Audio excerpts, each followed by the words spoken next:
கூடிய விரைவில் செந்தில் பாலாஜியை ராஜினாமா செய்ய சொல்ல கூட்டால் ஆச்சரியப்படுவதற்கில்லை. காரணம் இது எம்எல்ஏ கோர்ட்டு, ஸ்பெஷல் கோர்ட்டு போயிடுச்சு இது கேஸ். அரவிந்த் கெஜ்ரிவால், சிசோடியா, செந்தில் பாலாஜி போன்றவர்கள்லாம் மீண்டும் ஜெயிலுக்கு போக வேண்டிய அழுத்தம் வரும். மனோஜ் தங்கராஜ் அவர் நரேந்திர மோடியினுடைய பாடம் கட்டிட்டார். அவர் சாவ படலை போட்டு ட்விட்டரை டெலிட் பண்ணார். அந்த மோடி ரொம்ப கோபமா இருந்தார், அவரை கைட்டி விட்டாங்க. இது மோடியினுடைய எஃபெக்ட் தான் என்று டெல்லியில் பேசுகிறார்கள் சிவா. ஆக மொத்தம் இது 2026 தேர்தலுக்கான ஆயத்தங்கள் என்றாலும் தமிழகத்தில் 2026 கண்டிப்பாக கூட்டணி அரசாங்கத்திற்கான அழுத்தங்கள் மாநில கட்சிகள், அதாவது இப்போ திமுகவிற்கு விசிக, காங்கிரஸ் மற்றும் அதர் கட்சிகள் எல்லாமே அழுத்தம் கொடுக்க ஆரம்பித்து விடுவார்கள். காரணம் எல்லாம் பணம் பண்றாங்க சிவா. மு.க. ஸ்டாலினுக்கு எதிர்ப்பாளர்கள் துரைமுருகனோ, கே.என். நேருவோ, பொன்முடியோ இருக்க முடியாது. திமுக இருக்கக்கூடிய 5 முக்கிய தலைவர்கள் டி.ஆர். பாலு உட்பட, கனிமொழி உட்பட இனி அவர்கள்லாம் சைலண்ட் ஆக வேண்டியதுதான். சவுண்ட் விட்டதெல்லாம் போதும், சைலண்ட் என்றார்.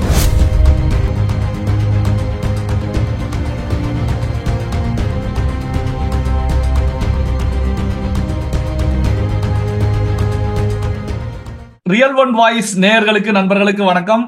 தொடர்ச்சியாக டெல்லியில நடக்கக்கூடிய, தமிழகத்தில் நடக்கக்கூடிய, இந்தியா முழுவதும் நடக்கக்கூடிய பல்வேறு முக்கியமான தகவல்களுடைய உண்மைத்தன்மை என்ன, பின்னணியில என்ன நடக்கிறது அப்படின்னு சொல்லி பல்வேறு தகவல்களை பகிர்ந்து கொண்டிருக்கும் மூத்த பத்திரிகையாளர் டெல்லி ராஜகோபாலன் சார் அவர்கள் இன்று நம்மோடு இருக்கிறார். வணக்கம் சார்.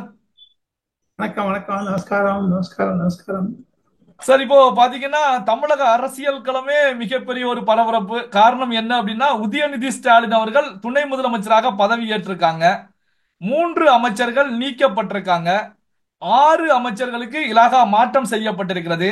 4 பேர் புதிதாக அமைச்சர்களாக முதல் முறையாக கொண்டு வரப்பட்டிருக்காங்க. இந்த நிகழ்வை எப்படி சார் பாக்குறீங்க? இது பிரதமர் நரேந்திர மோடியை சந்தித்த பிறகு மு.க. ஸ்டாலினுக்கு கொடுத்த அறிவுரை என்று தான் தோன்றுகிறது. காரணம், பிரதமருடன் 40 நிமிடம் பேசினார்கள். கூடவே நடந்ததெல்லாம் ஏதோ ஒரு டெல்லி கை இருக்கிறது என்று தான் புரிகிறது சிவா. இது செந்தில் பாலாஜி கிட்ட, அதை தவிர இப்ப ஆளுநர் ஆர்.என். ரவி அவர்கள் சற்று நேரத்திற்கு முன்பாக ஒரு ட்விட்டர் அக்கௌண்ட்ல போட்டிருக்காரு. மிக மிக கவலைக்குரியதாக இருக்கிறது. காந்தி மண்டபத்தில் மது பாட்டில்கள் கிடைக்கின்றன, சாராய பொருட்கள் கிடைக்கின்றன என்று ட்விட்டர்ல போட்டாரு. அவர் மனசு ரொம்ப கஷ்டமா போயிடுச்சு.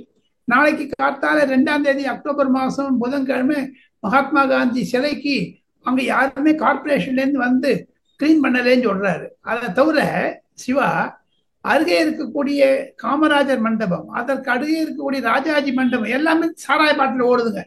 எதுக்கு நான் இதை சொல்ல வரேன்னா, கவர்னர் ஆன்மீகம் பேசினாரு, செங்கோல் பேசினாரு, நேற்று செக்குலரிசத்தை பத்தி பேசினாரு, மாநில சுழாட்சி பத்தி பேசினாரு, திருவள்ளூர். இப்ப தடால்னுட்டு மத்திய அரசாங்கத்தில் இருந்து, குறிப்பாக பிரதமர் செயலகத்திலிருந்து ஆளுநர் ஆர்.என். ரவிக்கு ஒரு தாக்கீது வந்தது. செந்தில் பாலாஜியை பதவி பிரமாணம் செய்ய வையுங்கள், அடுத்ததாக பொன்முடிக்கினுடைய இலாக்கா மாற்றப்படும். காரணம், பொன்முடி கிண்டல் செய்தார் யார, கவர்னரை. இன்னொன்னு இப்ப பாருங்க, மனோஜ் தங்கராஜ் அவர் நரேந்திர மோடியினுடைய பாடம் கட்டிட்டார். அவர் சாவ படலை போட்டு ட்விட்டரை டெலிட் பண்ணாரு. அந்த மோடி ரொம்ப கோபமா இருந்தார், அவரை கைட்டி விட்டாங்க. இது மோடியினுடைய எஃபெக்ட் தான் என்று டெல்லியில் பேசுகிறார்கள் சிவா. ஆக மொத்தம் இது 2026 தேர்தலுக்கான ஆயத்தங்கள் என்றாலும் மு.க. ஸ்டாலின் முதலமைச்சர் அவர்கள் வெள்ளி தட்டில், தங்க ஸ்பூனில் ஆட்சியை தன்னுடைய மகனுக்கு கொடுத்து விட்டார் என்பதுதான் அரசியல் சூசகமாக பேச முடியும். இனி மு.க. ஸ்டாலினுக்கு எதிர்ப்பாளர்கள் துரைமுருகனோ, கே.என். நேருவோ, பொன்முடியோ இருக்க முடியாது. திமுக இருக்கக்கூடிய 5 முக்கிய தலைவர்கள் டி.ஆர். பாலு உட்பட, கனிமொழி உட்பட இனி அவர்கள்லாம் சைலண்ட் ஆக வேண்டியதுதான். சவுண்ட் விட்டதெல்லாம் போதும், சைலண்ட் என்றார். காமோஷ் என்றால் இந்தியில் சைலண்ட் அர்த்தம். சவுண்ட் விட்டாங்க, எல்லாரும் அவுட். இது என்ன குறிக்கிறது என்றால், 2026 உதயநிதி ஸ்டாலினைத்தான் முதலமைச்சராக மு.க. ஸ்டாலின் முன்மொழிவார் என்று தான் பேசுகிறார்கள். இருப்பினும் 2026க்கான பொது தேர்தல் களம் ஆரம்பித்து விட்டது. மு.க. ஸ்டாலினுக்கு இருக்கக்கூடிய 3 முக்கிய பிரச்சனைகள் என்ன என்று கேட்டால் சிவா, ஒன்று, காங்கிரஸ் 40 சீட் கேட்க போறாங்க. இப்போ அதை தவிர மதிமுக 8 சீட் கேட்கறாங்க, கம்யூனிஸ்ட் கட்சி 5 சீட் கேட்கறாங்க. அப்புறம் காங்கிரஸ் கேட்டதை தவிர எதிர்த்து விசிகா இப்போ 20 சீட் கேட்கறாங்க. ஸோ இதெல்லாம் பார்த்தா அழுத்தம் விடுது. அதுல ஒரு காம்ப்ரமைஸ் என்ன பண்ணுவான்னு கேட்டீங்கன்னா, விசிகாக்கு 5 சீட்டு 1 மந்திரி பதவி, காங்கிரஸுக்கு 20 சீட்டு 2 மந்திரி பதவி அப்படின்னு சொல்லிட்டு குறைச்சிருவாங்க. அதெல்லாம் பேரம் பேசுறதுக்காக உதயநிதி ஸ்டாலினை முன்னிறுத்தி விட்டால் இனி மு.க. ஸ்டாலின் பின்னிருந்து தான் பேக் சீட் டிரைவிங், பின்னிருந்து தான் காரை ஓட்டுவார். முன்னாடி காரை ஓட்டுறது முழுக்க கிளச்சு, பிரேக்கு, ஆக்சிலேட்டர், காலெல்லாம் உதயநிதி தான் இருக்கும். சார், இப்ப நீங்க சொல்வது போல 2026 தேர்தலில் அமைச்சரவையில ஷேரிங்க கொடுப்பதற்கு திமுக முன் வருவாங்களா சார்? முன் வருவாங்களோ இல்லையா அழுத்தம் இருக்கும். அவங்க சீட்டு பேசும்போதே 1 மந்திரி பதவி 2 மந்திரி பதவி அதையும் கேட்க ஆரம்பிச்சுறாங்க. ஈராக்கா கூட கேட்பான். எங்க ஒன்னே ஒன்று ஈராக்கா கேட்பது தவறே கிடையாதுங்க. மு. கருணாநிதி ஐயா அவர்கள் நம்மிடம் இருந்த பொழுது டாக்டர் மன்மோகன் சிங் அரசாங்கத்தில் ராஜாவிற்கு அதாவது கம்யூனிகேஷன் வேணும் அப்படின்னு தானே கேட்டாங்க. ஞாபகம் இருக்குதா உங்களுக்கு? பழனிமாணிக்கம், எஸ்.எஸ். பழனிமாணிக்கத்துக்கு ரெவென்யூ டிபார்ட்மெண்ட் கொடுத்தாதான் பதவி ஏற்பு, இல்லைன்னா பதவி ஏற்க மாட்டோம்னு சொன்னாங்க. அவங்க சைட்ல இருந்து மன்மோகன் சிங் அழுத்தம் கொடுத்தாங்க. அந்த அழுத்தத்தை இப்ப கூட்டணி கட்சிகள் மு.க. ஸ்டாலினுக்கு தருகிறது என்பதைத்தான் டெல்லியில் காங்கிரஸ் தலைவர்கள் ஜெயராம் ரமேஷ் போன்றவர்கள், முகுல் வாஸ்னிக் போன்றவர்கள் என்னிடம் தெரிவிக்கிறார்கள். நாங்களும் அழுத்தம் தான் தருவோம், அதுக்காக என்ன விட்டுருவோம் அப்படின்னு கேட்கறாங்க. நல்லா கேட்கறாங்க சார். இப்போ மத்திய அரசாங்கத்துல அமைச்சரவையில ஷேரிங் அப்படிங்கிறது கூட்டணி ஆட்சி அப்படிங்கிறது தொடர்ச்சியாக இருந்துகிட்டே இருக்கு. காங்கிரஸும் ஃபாலோ பண்றாங்க, பாரதிய ஜனதா கட்சியும் அதை ஃபாலோ பண்றாங்க. ஆனா தமிழக வரலாற்றை பொறுத்த வரைக்கும் அமைச்சரவையில ஷேரிங் அப்படிங்கிறது திராவிட கட்சிகள் இந்த நிமிடம் வரைக்கும் கொடுத்ததே கிடையாது. என்ன காரணம் அப்படின்னா, அப்படி கொடுத்தால் தங்களுடைய செல்வாக்கு குறைந்து விடுமா, மற்ற கட்சிகள் வளர்ந்து விடுமா அப்படிங்கிற நிலையில இருக்காங்க. இப்படி இருக்கும்போது மு.க. ஸ்டாலின் தலைமையிலான திமுக அமைச்சரவையில ஷேரிங் கொடுப்பதற்கு முன் வருவாங்களா சார்? அதாவது கூட்டணி கட்சிகள் அழுத்தம் கொடுப்பாங்க, ஆனா இவங்க கொடுப்பாங்களா சார்? கொடுப்பாங்க, கொடுக்க வேண்டிய நிலைக்கு ஆட்பட்டு விடுவார்கள். காரணம் 2014 சிவா நரேந்திர மோடி அவர்கள் முழு பெரும்பான்மை பெற்றிருந்தாலும் கூட அகாலிதள், உத்தவ் தாக்கரேனுடைய சிவசேனா போன்ற ராம்தாஸ் அட்டாவலே போன்றவர்களையும் அமைச்சராக வைத்துக் கொண்டிருந்தார். ஃபுல் ஃபிளெஜ்டு மெஜாரிட்டி அந்த போது கூட தப்பே கிடையாது.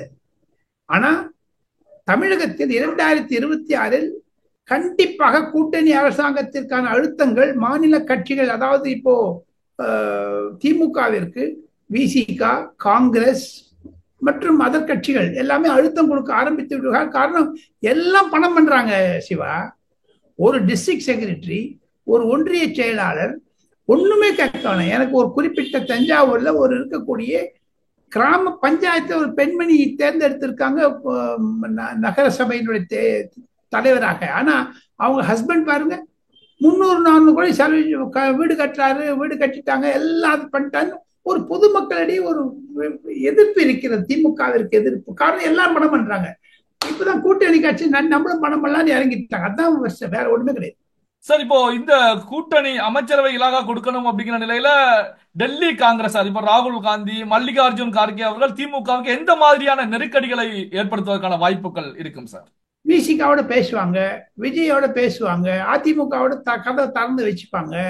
இந்த மாதிரி அழுத்தம் கொடுத்துட்டு ஆனா கடைசியில ஒத்துடுவாங்க. 20 சீட்டு ஒரு 2 மந்திரி சபைன்னா ரைட்டுன்னு விடுவாங்க. எப்ப முன்னெல்லாம் சிவா, நான் அம்மையார் ஜெயலலிதாவிடம், ஐயா கருணாநிதியிடம், எம்.ஜி. ராமச்சந்திரனும் நன்றாக படித்த போது அவெல்லாம் ஒரு சீட்ல ஒரு பேரம் பேசுவாங்க. உங்களுக்கு ஞாபகம் இருக்குதா? உங்களுக்கு நாங்க 5 அசம்பிளி தந்துடும், ஒரு ராஜ்யசபா தரோன்னுட்டு. அந்த மாதிரி தானே இப்போ மீதி பேர் கொடுத்தாங்க. ராஜ்யசபா சிபிஎம் சிபிஐக்கு கொடுத்தது, ஏன் அதிமுக அன்புமணி ராமதாஸுக்கு கொடுத்தது, ஏன் திமுக ப. சிதம்பரத்துக்கு கொடுத்தது ஒரு ராஜ்யசபா. 7 அசம்பிளி ஆயிடுச்சு, 6 அசம்பிளி ஆயிடுச்சு இல்ல அதுல. அதே மாதிரி முன்னெல்லாம் ராஜ்யசபாக்கு ஒரு பார்கெயின் பண்ணாங்க, பேரம் பேசினாங்க. இப்ப மந்திரி சபைக்கு பேரம் பேச போறாங்க. அதுதான் மூவ். அதுதான் ராகுல் காந்தி செய்யக்கூடிய அழுத்தம் என்பது டெல்லியில் பரவலாக பேசுகிறார்கள். கண்டிப்பாக ராகுல் காந்தி சைக்கிள் ஓட்டினாலும் சரி, இட்லி சாப்பிட்டாலும் சரி, தோசை சாப்பிட்டாலும் சரி, மு.க. ஸ்டாலினோட இல்ல கிரன்ச் பண்ணாலும் சரி, ஜிம்ல எது பண்ணாலும் சரி, மந்திரி சபை முக்கியம் அப்படிங்கிறது ஒரு அழுத்தம் வந்துடும். இன்னும் 1 வருஷத்துக்குள்ள நல்லா பண்ண ஆரம்பிச்சிடும். சார், இப்போ செந்தில் பாலாஜி அவர்கள் மீண்டும் மதுவிலக்குத்துறை ஆயத்தீர்வை அமைச்சராக பதவியேற்ற சில மணி நேரங்களிலேயே சுப்ரீம் கோர்ட்டை பொறுத்த வரைக்கும் தமிழக அமைச்சரவையில, திமுக அமைச்சரவையில எந்தெந்த அமைச்சர்கள் மீதெல்லாம் வழக்குகள் இருக்கின்றன அப்படிங்கிற லிஸ்ட கொடுக்க சொல்லி சுப்ரீம் கோர்ட் கேட்டிருக்காங்க. இதன் பின்னணி என்ன சார்? நீதிபதிகள் புதியதாக இருக்கக்கூடிய அரவிந்த் கெஜ்ரிவாலுக்கு ராஜினாமா செய்தார். சித்தோடியா மந்திரி பதவியில் வரவில்லை. சத்யேந்தர் ஜெயின் ஜெயில இருக்காரு. இப்படி நாம விட்டுட்டே இருந்தோம்னா திருப்பி மந்திரி பதவிக்கு போறாங்கன்னா அந்த கேஸுடைய வீக்னஸ் இருக்குங்கன்னா சட்ட ரீதியாக சட்டத்திற்கு அவமானம் செய்கிறார்கள் முதலமைச்சர் என்ற ஒரு அழுத்தம் தான் சுப்ரீம் கோர்ட் காண்கிறது. கூடிய விரைவில் செந்தில் பாலாஜியை ராஜினாமா செய்ய சொல்ல கூட்டால் ஆச்சரியப்படுவதற்கில்லை. காரணம் இது வந்து எம்எல்ஏ கோர்ட்டுக்கு, ஸ்பெஷல் கோர்ட்டுக்கு போயிடுச்சு. இது கேஸ் 3 மாசத்துக்குள்ள முடிச்சிருவாங்க. எப்படிப்பட்ட ஜெயலலிதா கூட ராஜினாமா செய்ய மாட்டேன் என்று இருந்து ராஜினாமா செய்து கடைசியில் சிறையில் சென்றாரோ அதே மாதிரி அரவிந்த் கெஜ்ரிவால், சிசோடியா, செந்தில் பாலாஜி போன்றவர்கள்லாம் மீண்டும் ஜெயிலுக்கு போக வேண்டிய அழுத்தம் வரும். அந்த அழுத்தம் திமுகவிற்கு ஒரு மாபெரும் பிரச்சனையாகும். 2026 பொது தேர்தலுக்கு முன்பாக பை அக்டோபர் 19 2025 இந்த கேஸ் எல்லாம் நிலுவைக்கு வந்து அப்ப ஜெயிலுக்கு போக வச்சாங்கன்னா ஸ்டாலினுக்கு கை உடஞ்ச மாதிரி ஆயிடும். அந்த ஒரு அழுத்தம் இருக்கும். அந்த லிஸ்ட் பார்த்துட்டு லிஸ்ட் இருக்கவங்களெல்லாம் ஏன் வச்சிருக்கீங்கன்னு கேட்பாங்க. அப்போ என்ன, அப்போ கவர்னர் என்ன பண்ணுவாரு? டிஸ்மிஸ் பண்ண வேண்டிய நிலைமை தான் வரும். அதான் சார், இப்ப செந்தில் பாலாஜி வெளியே வந்த ஒரு சில தினங்கள்லயே மீண்டும் அவருக்கு திமுக முக்கியத்துவம் கொடுக்கிறது, அமைச்சரவையில அதே இலாகாக்கள் கொடுக்கப்படுகிறது. ஆனா அவர் டெய்லி அதை இடி அலுவலகத்துக்கு சென்று சைன் போட வேண்டிய நிலையில இருந்துகிட்டு இருக்காங்க. அப்போ பாத்தீங்கன்னா இப்படி இருக்கும் போதும் திமுக ஒரு முக்கியத்துவத்தை கொடுக்குறாங்களே சார், முக்கியத்துவம் கொடுக்கப்படுகிறது. இந்த பக்கம் சுப்ரீம் கோர்ட் வேகம் எடுக்கிறது. அப்போ பாத்தீங்கன்னா அப்ப செந்தில் பாலாஜிக்கு அமைச்சராக கொடுக்கப்பட்டதை சட்ட ரீதியாக எதிர்க்கக்கூடிய ஒரு சூழல் உருவாகிட்டு இருக்கா சார்? வந்தாச்சு சூழல் உருவாகி விட்டது. கூடிய விரைவில் அது வெடிக்கும், பூகம்பமாகும், எரிமலை வெடிக்கும். சார், இப்போ தமிழக அமைச்சரவையில பட்டியல் வெளியிடப்பட்டிருக்கிறது. ஃபர்ஸ்ட் பிரியாரிட்டி யாருக்கு, செகண்ட் யாருக்கு அப்படின்னு வெளியிடப்பட்ட நிலையில தான் முதல்வர் மு க ஸ்டாலின் அவர்கள் முதல்ல இருக்காங்க. இரண்டாவதாக துரைமுருகன், மூன்றாவதாக உதயநிதி ஸ்டாலினுடைய பெயர் வெளியிடப்பட்டிருக்கிறது. 21வதாக செந்தில் பாலாஜி அவர்களுடைய பெயர் வெளியிடப்பட்டிருக்கிறது. பிடிஆர் போன்ற முன்னணி தலைவர்களை பொறுத்த வரைக்கும் செந்தில் பாலாஜிக்கு அடுத்த நிலையில, பின்தங்கிய நிலையில தான் வர்றாங்க. அப்ப இதை திமுகவில் இருக்கக்கூடிய மூத்த தலைவர்கள் ஏத்துக்குவாங்களா சார்? மாட்டவே மாட்டாங்க. பிரையாரிட்டி முக்கியம், மாட்டவே மாட்டாங்க. இப்ப பழனிவேல் தியாகராஜன் வரவே இல்லை பாருங்க அந்த ஸ்வாரிங் செரமனிக்கு. அவருக்கு அம்மா உடம்பு செய்யாத ட்வீட் போட்டாலே தவிர அங்க கட்சியில் இருக்கக்கூடிய ஒரு எதிர் குழப்பங்களைத்தான் அது காண்பிக்கிறது. சிவா இது மாதிரி போயிட்டுன்னா கண்டிப்பாக ஒன்னே ஒண்ணு சொல்றேன் சிவா, நீங்க என்ன உசுப்பி விடுறீங்க. நீங்க என்ன கேட்டீங்கன்னா தோழமை கட்சிகள் இந்த சிக்கல்களை புரிந்து கொண்டு மு க ஸ்டாலின் மீது அழுத்தத்தை கொடுக்கிறார்கள் என்பதுதான் என்னுடைய கருத்து. சிவா சார், இப்போ இந்த விஷயத்துல பாத்தீங்கன்னா இப்போ அமைச்சரவை மாற்றம் விஷயத்துல கலைஞர் காலத்திலிருந்து 2ஆம் கட்ட தலைவராக இருந்தவர் பொன்முடி இப்போ வனத்துறைக்கு மாற்றப்பட்டிருக்காங்க. உயர்கல்வித்துறை தான் கலைஞர் காலத்துல கூட கல்வித்துறை தான் அவருக்கு கொடுக்கப்பட்டது. இப்போ கல்வித்துறையில இருந்து வனத்துறைக்கு, காட்டுக்கு மாற்றப்பட்டிருக்கிறார். இதை எப்படி சார் பாக்குறீங்க? அது காட்டு தீ மாதிரி ஒரு பழகி விட்டுருவாரு, ஒரு நெகட்டிவ் ஃபீலிங்கை உருவாக்கி விட்டுருவாரு. அவர் பாட்டாளி மக்கள் கட்சிகளுக்கெல்லாம் சிம்ம சொப்பனமாக இருக்கக்கூடிய பொன்முடி அந்த மாவட்டங்களில் கண்டிப்பாக திமுகவிற்கு எதிராக தங்களுடைய தொண்டர்களை வேலை செய்ய விடுவார். அவர் ரொம்ப ஆபீசர்ஸ் மேல ரொம்ப கோபமா இருந்தாரு. அவர் பேராசிரியர் தெரியுமா சார் உங்களுக்கு? அவர் ஒரு பேராசிரியர் சார். அவர் WMA படிச்சவர் சார். அவரை போய் இப்படி இல்ட்ரீட் பண்ணியிருக்காங்க. இது காரணம் என்ன என்று கேட்டால் ஆளுநரை குஷிப்பட வேண்டும் என்பதற்காகத்தான் பொன்முடியை தூக்கி இருக்காங்க. இப்ப அதே பொன்முடி பாருங்க, ஆளுநர் பட்டமளிப்பு விழாவில் போய் உட்காந்துட்டாரா இல்லையா? Day before yesterday. அது எதை காண்பிக்கிறது? மத்திய அரசாங்கத்திடம் மாநில அரசாங்கம் சரணாகதி அடைந்து விட்டதைத்தான் காண்பிக்கிறது. பல்வேறு முக்கியமான தகவல்களை நம்முடைய ரியல் ஒன் வாய்ஸ் நேயர்களோடு பகிர்ந்து கொண்டதற்கு நன்றி சார். நன்றி, நமஸ்கார்.